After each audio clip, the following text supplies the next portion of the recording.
বিসমিল্লাহির রহমানির রহিম। আসসালামু আলাইকুম ওয়া রাহমাতুল্লাহি ওয়া বারাকাতুহু। আমি মোহাম্মদ আমিনুল এহসান মোল্লা। আমি আপনাদের সম্মুখে আমার রচিত একটি কবিতা উপস্থাপন করতে চাই। আমার কবিতার নাম চোর ডাকাতের হুলিয়া। চৌদিকে চোরেরা হুড় মেজাজে চলছে, প্রশাসনের বুলবুল নাহি কিছু দেখছে। ওরাও পাচ্ছে, ওরাও নিচ্ছে, এই হল নীতিগো।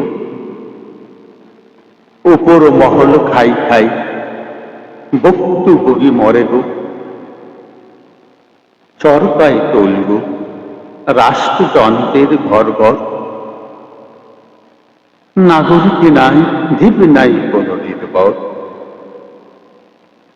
চোর ডাকাতির উল্লাস, অফিস আদালত, জনগণ যাই কই দাঙ্গা বেঁধে দিনব। স্বাধীন রাজ্যে স্বাধীন রাজা, এ বিষয়ে মন্থর। পদে পদে ঘরে ঘরে অসন্তোষ বন্টায়। চোর ডাকাতের হুলিয়া রোজ ৩ ঘন্টায়। দুর্নীতি বাঁচতে সঙ্গী রাষ্ট্র যন্ত্রের গর্ব। প্রাণে প্রাণ কান্না, কেউ বুঝে না অতপর, কেউ বুঝে না অতপর। ধন্যবাদ।